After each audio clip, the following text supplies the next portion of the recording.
В эфире итоговая программа новостей. Расскажем о главных событиях уходящего вторника. В студии ведущий Василий Радченко. Смотрите сегодня. Пассажирские перевозки через реки в Якутии приостановили до конца месяца. Глава Якутии пообщался с работниками медучреждений и узнал, поступают ли вовремя доплаты за борьбу с коронавирусом. ЧП произошло в Южной Якутии. Охотники, отправившись за весенней дичью, утонули, не справившись с течением реки. У большинства населенных пунктов уровни ниже критических. Актуальная сводка по половодью в Якутии. Мастер из Якутска своими руками соорудил деревянный велосипед.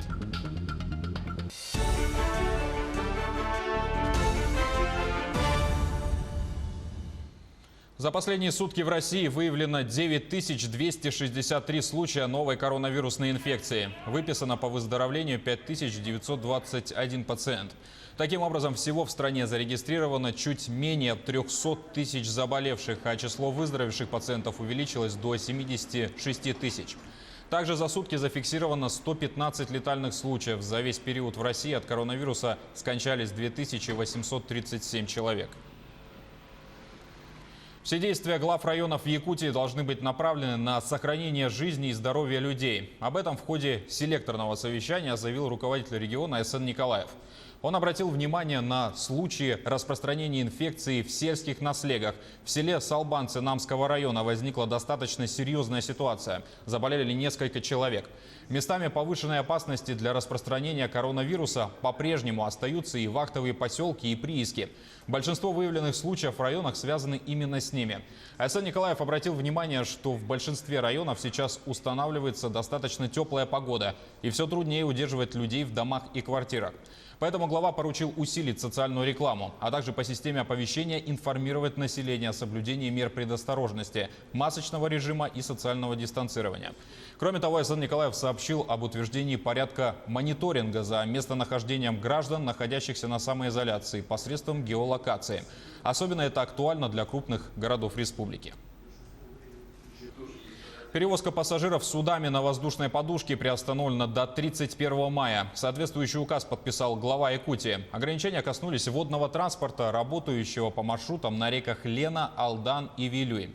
Без ограничений им могут воспользоваться граждане, следующие для получения неотложного лечения по профилю онкология, больные хронической почечной недостаточностью, работники организаций, чья деятельность не приостановлена указом главы республики, а также граждане, прибывшие и выезжающие железнодорожным транспортом через станцию Нижний Бестях. В связи со сложной эпидемиологической ситуацией, продолжающейся в республике, чтобы минимизировать распространение коронавируса, мы до 31 мая решением главы приостановили именно пассажирские перевозки на основных переправах через реку Лена, Алдан и Вилюй. Это касается именно массовых пассажирских перевозок. На такси, это вот моторные лодки, которые курсируют обычно в Якутске, Нижний Бестях, да, это пассажирские перевозки на ракетах, метеорах, заходе Заря и так далее. Ограничения не будут касаться грузовых перевозок, не будут касаться, значит, перемещения людей на личном автотранспорте. Значит, и как ранее действовало и на судах на воздушной подушке, если есть на то медицинские показания по онкологии и, соответственно, если вы работник организации, чья деятельность не приостановлена. Напомню, паромные переправы у нас начинают работу с 20-х чисел. Вот 20 мая открывается переправа Махсоголовка-Чекацы на Вилюйской группе улусов на реке Вилюй. Вот. Что касается переправы Якутск-Нижний Бестях, она ориентировочно планируется до 25 мая. За минувшие сутки в Якутии выявили 45 человек с коронавирусом. Из них 34 человека в Якутске и 11 по республике. Также за сутки 31 человек выписались из больниц. Всего в республике зарегистрировано 914 подтвержденных случаев коронавирусной инфекции. В стационарах находится 445 больных, 172 человека с легкой формой заболевания лечатся амбулаторно. На сегодняшний день количество людей, у которых положительный анализ на коронавирус в республике, достиг 914. За последние сутки увеличение на 45 человек, из них 34 по городу Якутску и оставшиеся 11 по республике. Здесь нас беспокоит Намский район, где в Салбанцах у нас вот за последние несколько дней достаточно большое количество и заболевших, и контактных лиц. Сейчас на месте проводят работу медики из Якутска. Несколько человек уже вывезены рейсами санавиации в город Якутск.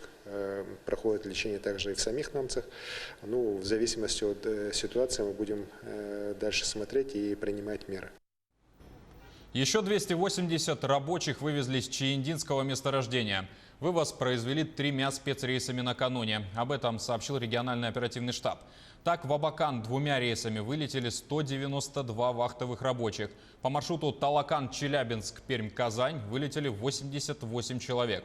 Всего с 3 мая выполнено 55 рейсов, вывезено почти 5400 человек.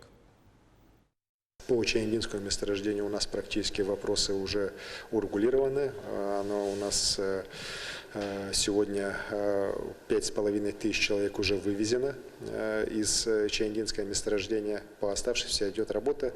Были вопросы по работникам малых предприятий, но я считаю, что вот в течение сегодняшнего, завтрашнего дня окончательное решение будет найдено, и они тоже будут централизованно структурами «Газпрома» и его подрядными организациями вывезены за территорию республики.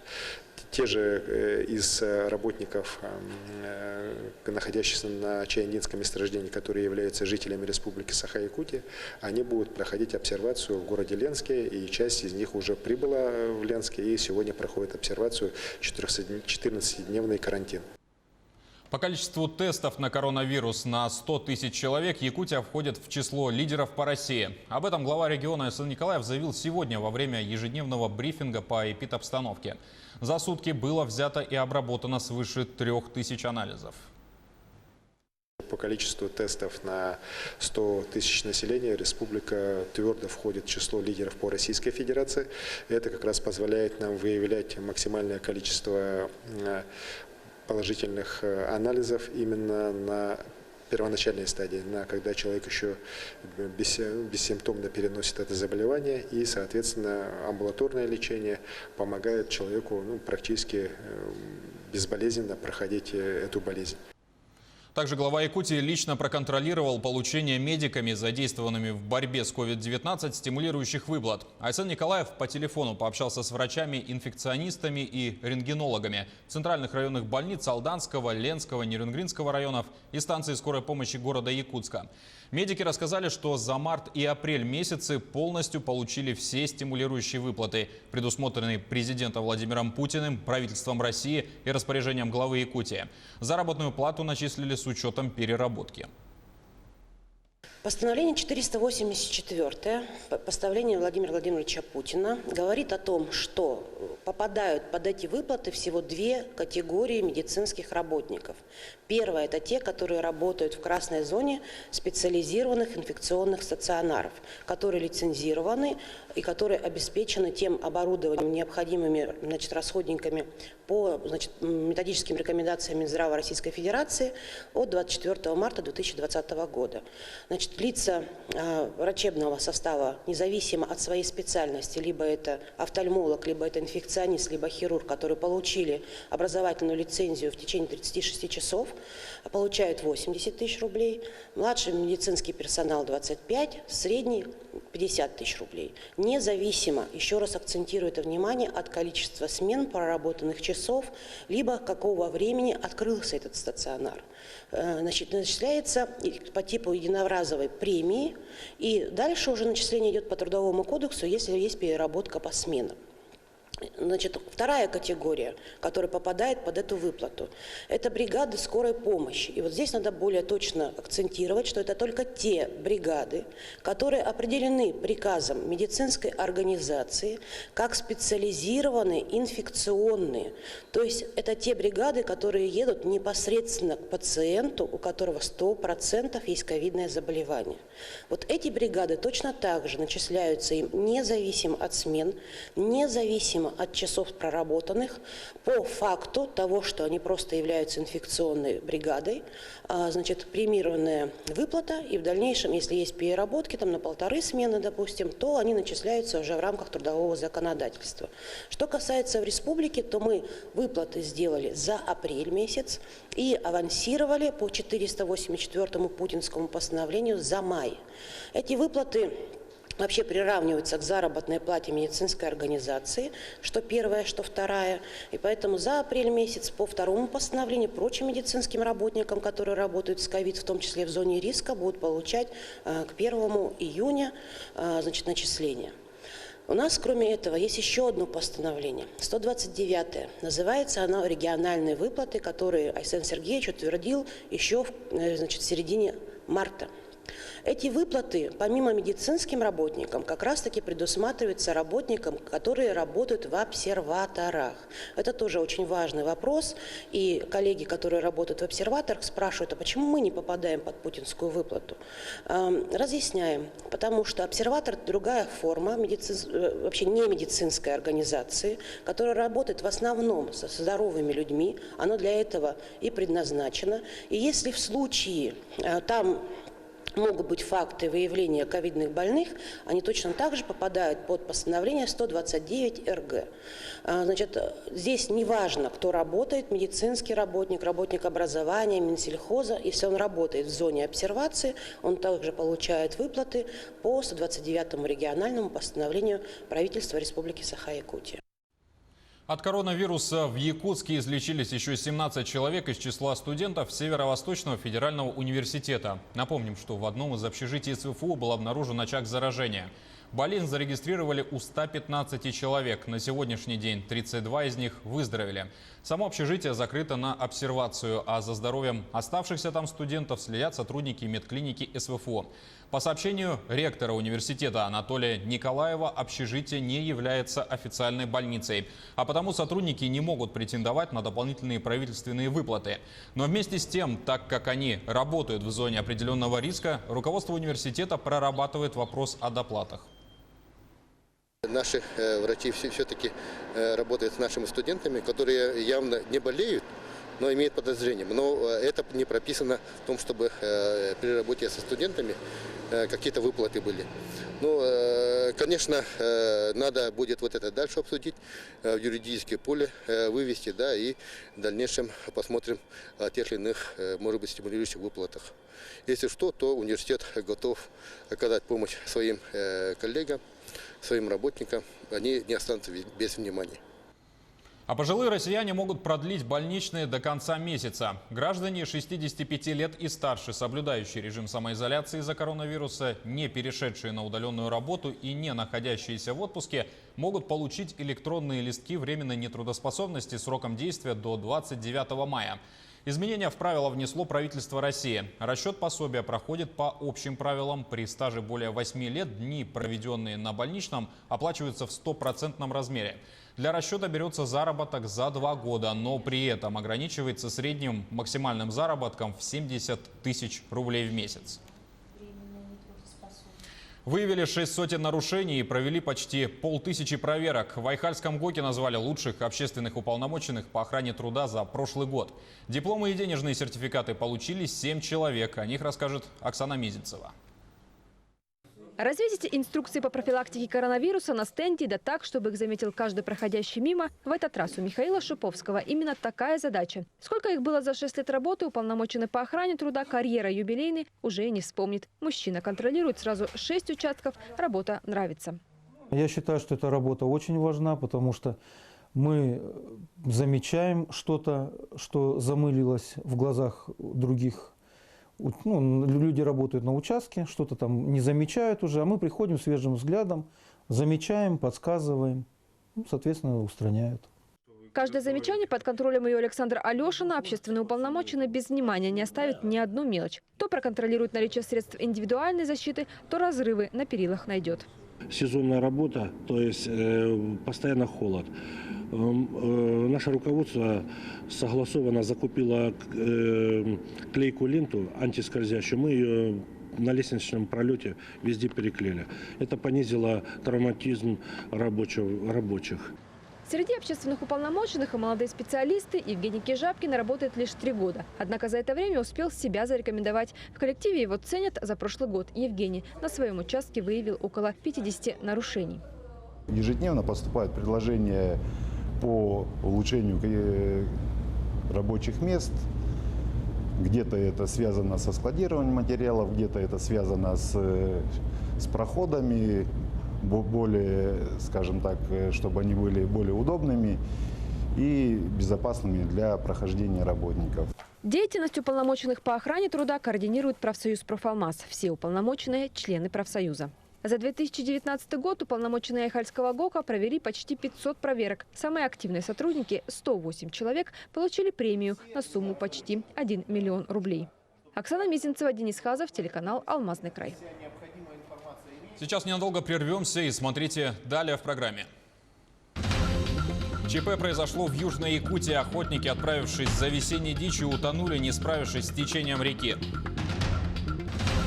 У большинства населенных пунктов уровни ниже критических. Актуальная сводка по половодью в Якутии. А мастер из Якутска своими руками соорудил деревянный велосипед. Это итоги дня, и мы продолжаем. Трагедией закончился выезд на охоту 3 жителей Нерюнгри. 2 из них утонули в реке Типтон.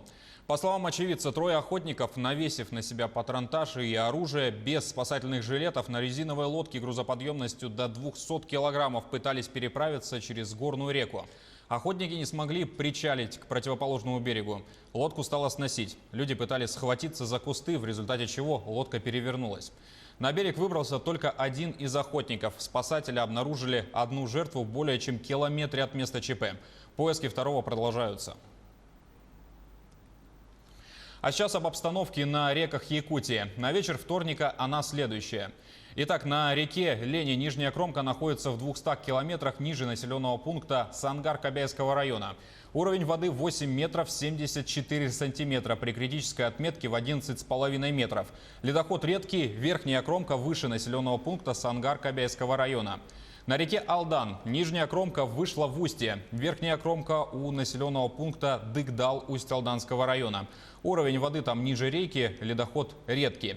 Река Вилюй. Нижняя кромка ниже гидропоста Промышленный. Уровень воды почти 14 метров. До устья остается 19 километров. Ледоход средний. Верхняя кромка находится выше гидропоста Хатырык-Хамо. Уровень воды почти на 2,5 метра ниже критического. В этом районе ледоход густой. И на реке Колыме. Сегодня днем у гидропоста, напомню, Среднеколымск, начался густой ледоход. Нижняя кромка находится у населенного пункта Среднеколымск Среднеколымского района. Уровень воды на 3,5 метра ниже критического. Верхняя кромка в 150 километрах выше населенного пункта Среднеколымск. Жильцы домов по улице Пристанской в столице стали жертвами весеннего половодья. Люди не успели вывести или переместить в безопасное место технику, мебель и другие предметы быта. Почему ситуация сложилась именно таким образом, разбирался наш корреспондент Александр Хавренко. Ежегодно в период весеннего половодья жители улицы Пристанская сидят на чемоданах. За сутки или двое представители управы предупреждают о прогнозах большой воды. В этом году об угрозе подтопления жильцы узнали, когда увидели воду возле собственного крыльца. Тут мы с мужем вдвоем с 12 на 13, это была ночь, в 3 часа уже у нас вода стояла возле крыльца. И мы уже не могли вообще ничего сделать, но позвать кого-то мы уже не могли, чтобы помогли нам вытаскивать вещи, поднимать там и так далее. Вот своими силами то, что смогли вытащить, вытащили. Бытовая техника, одежда, мебель, садовая техника и домашняя живность. Практически всего за одну ночь лишились жители, чьи дома попали в зону подтопления. Теперь они ждут помощи от государства. Жители округа нам гарантируют выплату со стороны мэрии, то есть там, я не знаю размер суммы, нам еще не называли пока конкретно, какая будет сумма. И составляются акты по факту утерянного имущества. Ну и говорят, что еще будет какая-то выплата от республики. Ну, дело-то не в этом. Дело вообще как бы не в деньгах там, и не в в отношениях. Они говорят, что мы вас предупредили, но это был факт. В зоне подтопления оказалось 52 дома. Но рассчитывать на компенсацию могут только те, у кого вода зашла в дом. Участки и хозяйственные постройки при определении выплат не учитываются. Приступили к работе комиссия, точнее рабочая группа. Ходим по дворовым территориям, осматриваем жилые помещения, составляем акты, собираем первоначальную документацию. Комиссию рассчитываем закончить сегодня полностью. Когда объезжали с ГИМСом совместно, люди, да, были на вторых этажах, многие даже прятались, боясь, что будем их насильно на ПВР эвакуировать. Район улицы Пристанской находится в постоянной зоне риска, и многие жители в свое время получили сертификаты на приобретение жилья. Но свои дома покинули не все, и некоторые приспособили их под дачные участки. Кому, когда и сколько заплатят за причиненный паводком ущерб, станет известно после завершения всех работ и изучения актов. Александр Хавренко, Владимир Павлов, Якутск. 5 пожаров на сегодня зарегистрировано на территории Якутии. Об этом нашему телеканалу сообщили в пресс-службе Главного управления МЧС по региону. Площадь, пройденная огнем, составила 15 гектаров. Лесопожарная обстановка на территории региона находится на особом контроле ведомства. По оперативным данным авиалесоохраны, за прошедшие сутки на территории Республики Саха-Якутия зарегистрировано 5 природных пожаров. На общей площади, пройденной огнем, 15 гектар. 3 природных пожара действуют на территории Амгинского, Усть-Алданского и Чурапчинского районов. На тушение лесных пожаров привлекалось 63 человека и 4 единицы техники. Основные усилия ведомства направлены на защиту населенных пунктов, а также на координацию сил и средств, задействованных в тушении лесных пожаров.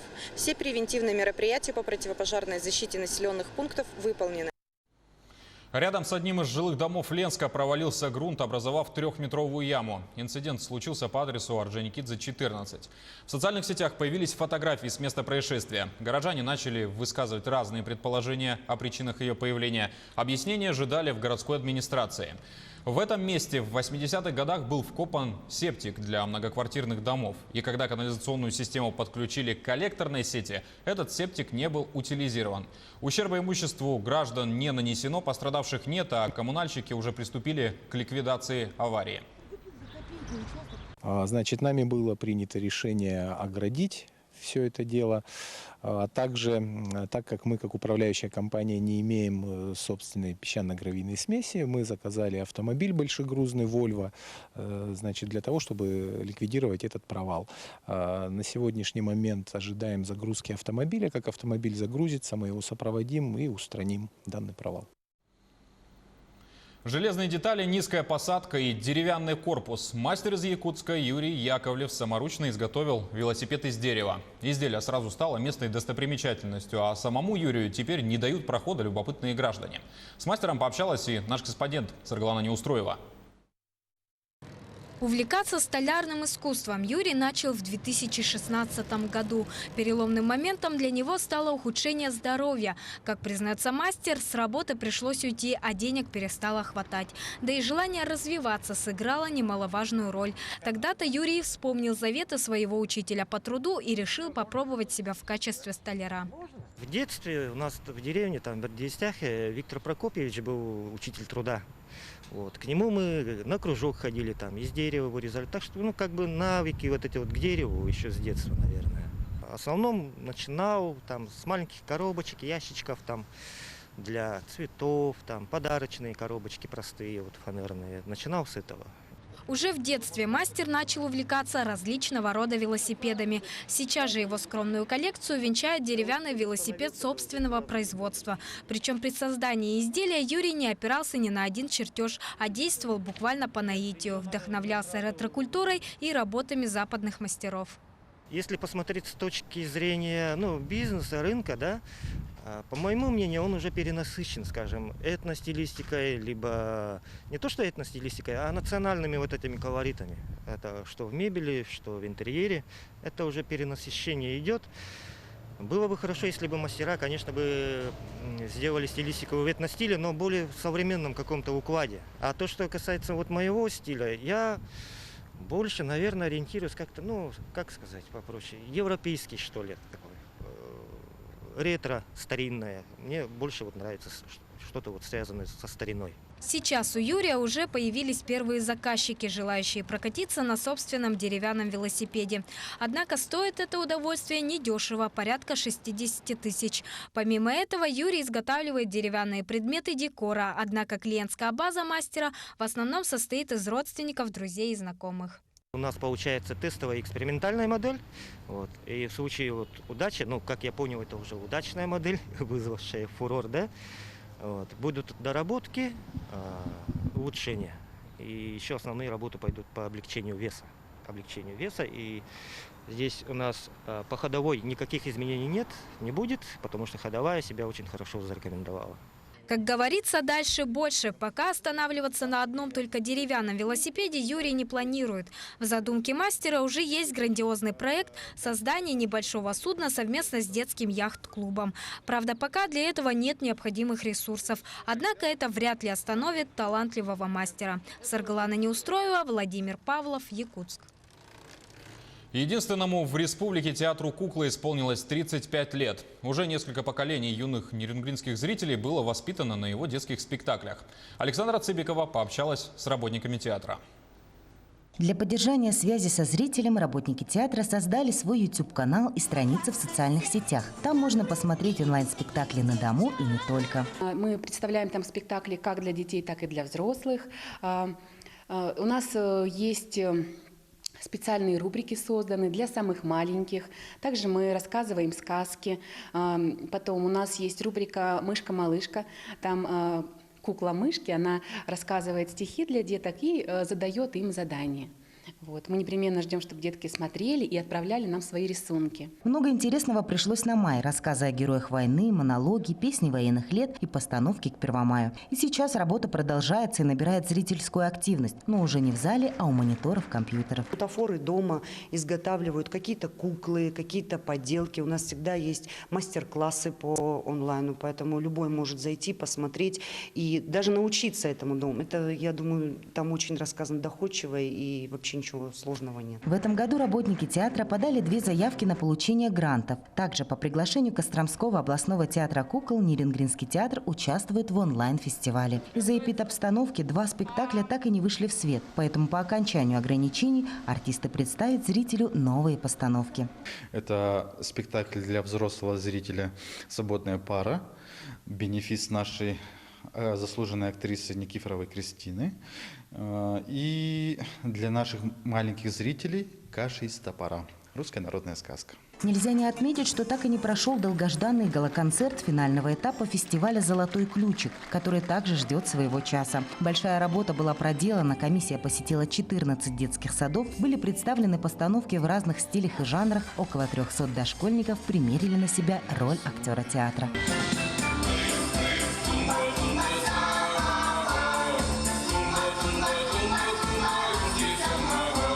В 2014 году руководителем театра был назначен заслуженный деятель искусств республики Петр Скрябин. Общий стаж служения театра у выпускника Щепкинского училища Петра Турхановича уже 30 лет.